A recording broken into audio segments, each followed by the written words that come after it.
이어서 간추린 소식입니다. 정부가 2026년 대구광역시와 경상북도의 통합자치단체 출범을 목표로 범정부 통합지원단을 구성하기로 했습니다. 정부는 최근 정부 서울청사에서 대구 경북 통합 추진을 위한 사자회동을 열고 이같이 결정했습니다. 회동에는 이상민 행정안전부 장관과 우동기 대통령 직속 지방시대 위원장, 홍준표 대구시장, 이철우 경북도지사가 참석했습니다. 이들은 2026년 7월 1일 통합자치단체를 출범시키기 위해 올해 안에 특별법 제정을 목표로 관련 절차를 이행하기로 합의했습니다. 아울러 앞으로 대구 경북 행정통합실무단에서 합의안이 마련되면 2차 회동을 개최해 추가적인 논의를 진행하기로 했습니다.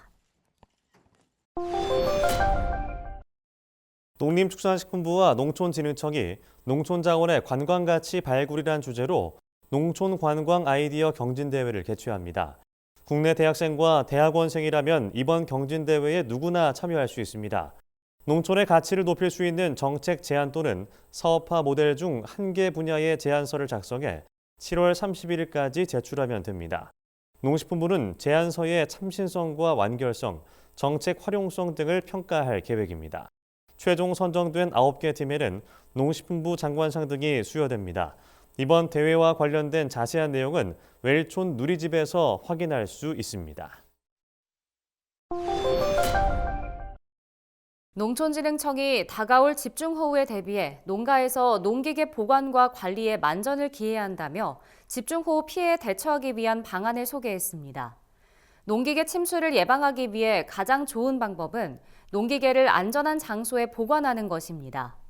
보관 전에는 농기계에 묻은 불순물을 깨끗이 씻어내고 기름칠을 해서 빗물과 습기 등으로 녹슬거나 부식되지 않도록 해야 합니다. 야외에 보관할 경우에는 비닐 등을 이용해 농기계를 덮고 바람에 벗겨지지 않도록 단단히 메어둬야 합니다. 침수된 농기계에 시동을 걸면 연소실 내 이물질로 엔진이 손상될 수 있으므로 절대 시동을 걸지 말아야 합니다. 농기계 관리와 관련된 자세한 내용은 농업기술 포털 농사로에서 자세히 확인할 수 있습니다. 정의용 국민의힘 의원은 7일 산림재난의 체계적인 대응을 위한 산림재난방지법 제정안을 발의했습니다. 정 의원은 최근 기후위기에 따른 기상이변과 지속적인 산림개발로 산림재난이 대형화되면서 국민의 삶과 산림생태계에 악영향이 우려되고 있다며 법안 발의 취지를 설명했습니다. 제정안에는 지방자치단체가 체계적인 산림재난 방지를 위해 기본 계획과 시행 계획을 수립해야 한다는 내용이 담겼습니다. 이 밖에도 재난 위험 예측력을 높이기 위해 산불, 산사태, 산림 병해충에 관한 정보가 포함된 산림 재난정보 시스템을 구축하도록 하는 내용도 포함됐습니다. 강원특별법 개정으로 농업진흥지역 해제가 수월해지고 인구 감소 지역의 농지 전용 허가에 대한 규제도 완화됩니다. 강원도는 지난해 강원특별법 2차 개정에 반영된 농지특례가 8일부터 시행된다고 최근 밝혔습니다.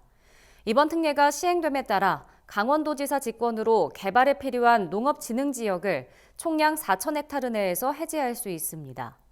강원도 내 인구 감소 지역에서 각종 시설을 설치하기 위한 농지 전용 기준 면적도 확대됩니다. 강원도 관계자는 자치권을 보장하는 강원특별법 농지특례를 통해 다양한 개발 사업을 속도감 있게 추진할 수 있을 것이라고 전망했습니다. 경상남도는 여름철 집중호우에 대비해 7월 31일까지 양돈 농가를 대상으로 아프리카 돼지열병 방역 실태를 점검한다고 최근 밝혔습니다. 점검 대상은 산천과 하천에 인접한 도내 양돈 농장 26곳입니다. 합동 점검반은 배수로 정비 여부와 농장 울타리 설치 여부, 차량 소독시설 설치 등을 확인할 계획입니다. 점검 결과 법 위반 사항에 대해서는 행정 처분을 내리고 미흡한 사항이 확인되면 보완할 때까지 관리할 방침입니다. 경남도 관계자는 집중호우로 바이러스가 농장 안으로 유입될 수 있음을 유념하고 농가에서는 방역 수칙을 철저히 준수해야 한다고 말했습니다.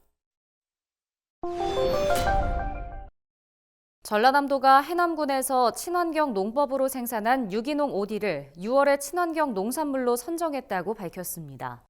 뽕나무 열매인 오디는 기력 회복과 노화 방지에 좋을 뿐 아니라 세포 활성화와 간 해독에도 효과가 있습니다. 전남도 유기농 명인 제29호로 지정된 박성관 명인은 유기농 퇴비 등을 직접 만들며 친환경으로 오디를 재배하고 있습니다. 이런 친환경 농법은 영농비 절감에도 큰 도움을 줍니다. 전남도 관계자는 앞으로 유기 농산물의 판로를 다각화해 안정적인 소득 기반을 조성할 수 있도록 노력하겠다고 말했습니다. 경상북도는 포항과 경주, 김천, 문경 등 8개 시군에 천년건축 시범마을을 만들기로 하고 이를 실행하기 위한 기본계획 수립을 마쳤다고 최근 밝혔습니다. 천년건축 시범마을은 그간 실용성과 경제성에 초점을 맞췄던 건축물에서 벗어나 문화유산으로서의 가치에 초점을 맞춰 마을을 조성하는 사업입니다. 마을은 삶과 일자리, 문화가 결합된 주거단지로 구성되며 생산 공동체, 복합 은퇴촌, 산업연계형 등의 유형으로 추진될 예정입니다. 이철우 경북도지사는 인구 소멸 지역, 세컨드홈, 세제 특례 등을 활용해 천년건축 시범마을 조성 사업을 적극 추진하겠다고 밝혔습니다.